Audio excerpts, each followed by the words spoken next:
En cuanto a las infecciones genitales, primero vamos a hablar de la enfermedad inflamatoria pélvica. Se define como una infección del aparato genital por gérmenes que llegan por vía ascendente. Tenemos dos gérmenes principales. Se trata de una ETS y, por tanto, los gérmenes que se implican con más frecuencia son clamidia y gonococo.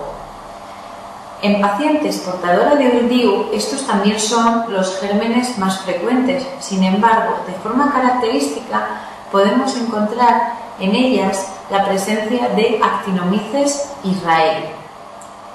Por lo tanto, como factores de riesgo para la enfermedad inflamatoria pélvica son las ETS y las pacientes portadoras del DIU.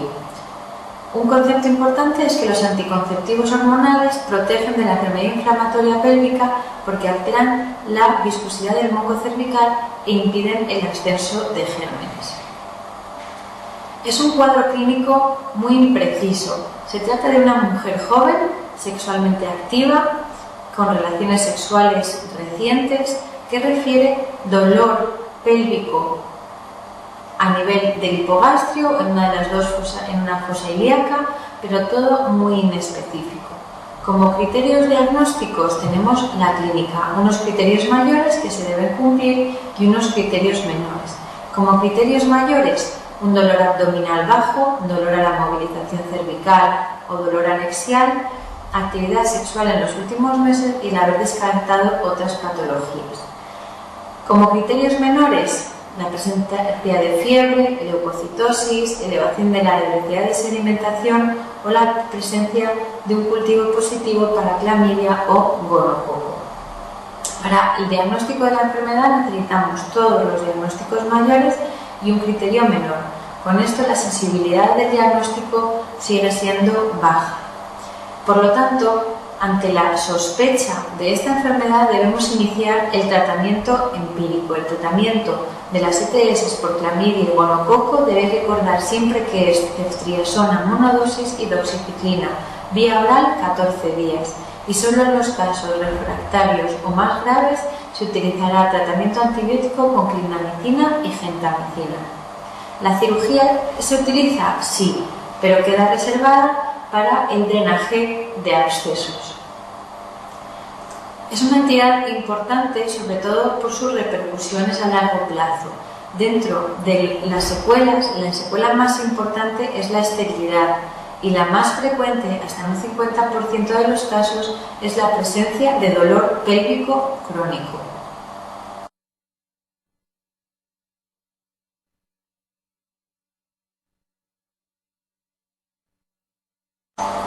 Un apartado importante dentro de la EIP es la tuberculosis genital. La tuberculosis genital la vamos a ver con esta pregunta, la pregunta 246 del MIR 96-97. Nos habla de lo correcto respecto a la tuberculosis genital femenina. Es correcto que el bacilo no llega por vía ascendente, sino por diseminación hematógena. En la primera fase de infección se produce la diseminación del bacilo a todo el organismo y todos los sitios que puede llegar al aparato genital femenino. Años después, una situación de inmunodepresión puede producir la reactivación del bacilo tuberculoso. Por eso se puede producir una tuberculosis genital, a veces asociada a tuberculosis a nivel del aparato urinario, sin tener una tuberculosis pulmonar. Por eso podemos tener, como decía la opción 5, una radiografía de tórax normal. La clínica, ¿cómo va a ser la clínica de una tuberculosis? Pues una clínica silente, larvada, que normalmente se detecta en el estudio de una paciente por esterilidad. Y el diagnóstico se hará mediante microlegrado de la cavidad endometrial en la que se van a ver los granulomas calcificantes. En cuanto al tratamiento, el tratamiento no requiere más tiempo del que requiere la tuberculosis pulmonar. 6 meses, 2 meses con isoniazida, rifampicina, piracinamida y 4 meses más isoniazida, rifampicina. Lo que sí que es importante recordar es que la localización que más afecta a la tuberculosis es la trompa.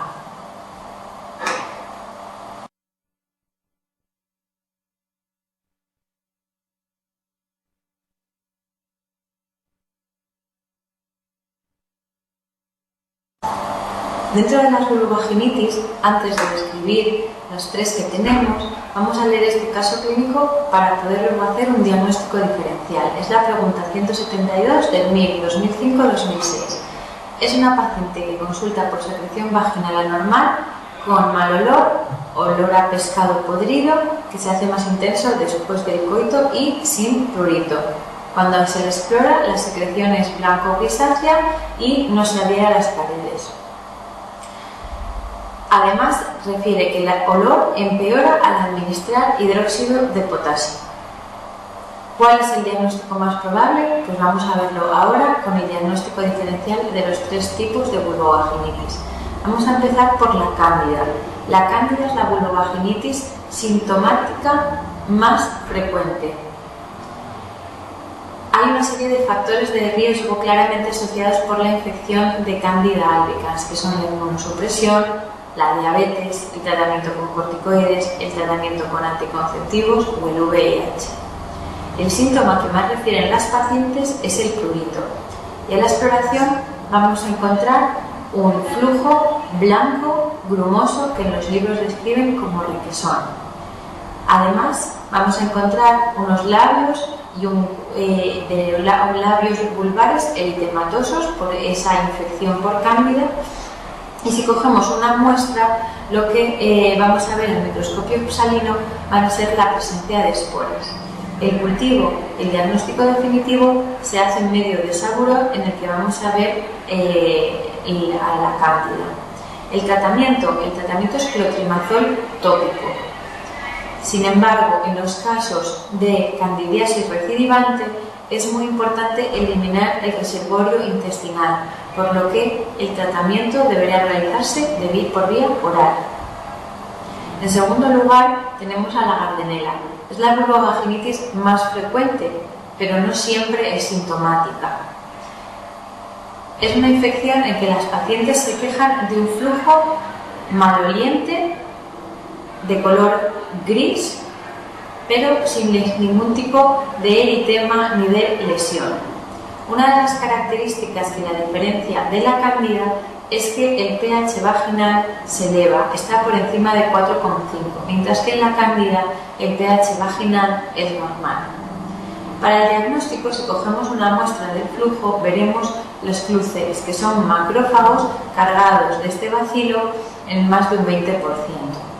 Y el diagnóstico definitivo lo podemos hacer con las pruebas de las aminas, que es la que nos referían en el caso clínico, que es la administración de hidróxido de potasio a una muestra, con lo cual se produce un empeoramiento del olor a pescado podrido. ¿Cuál es el tratamiento? Metronidazol o clindamicina, bien por vía oral o bien tópico. Y por último nos queda la tricomona. La tricomona es una enfermedad de transmisión sexual. Siempre que hagamos la detección de tricomona, deberemos plantear hacer un screening de otras ETS.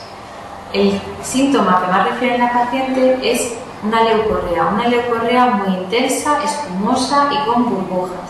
Y además en la exploración vamos a encontrar una colpitis en fresa, es decir, que el mero tacto produce un sangrado a nivel del cuello. El pH, al igual que en la Gardnerella, está por encima de 4,5. El diagnóstico es fácil, puesto que con el microscopio salino vemos en el flujo directamente las esporas. Y el tratamiento debe ser tanto a la paciente como a la pareja, con metronidazol por vía oral. Así ya podemos contestar a la siguiente pregunta. ¿Cuál es el diagnóstico? El diagnóstico es el de una Gardnerella. ¿Y cuál es el tratamiento? La clindamicina por vía intravaginal. Solo nos queda decir una cosa. ¿Qué ocurre con esas pacientes que tienen una Gardnerella pero que están asintomáticas? ¿Debemos tratarlas o no? En principio no se trata la Gardnerella si es asintomática, excepto en pacientes que están embarazadas o en pacientes que van a ser intervenidas de alguna cirugía ginecológica.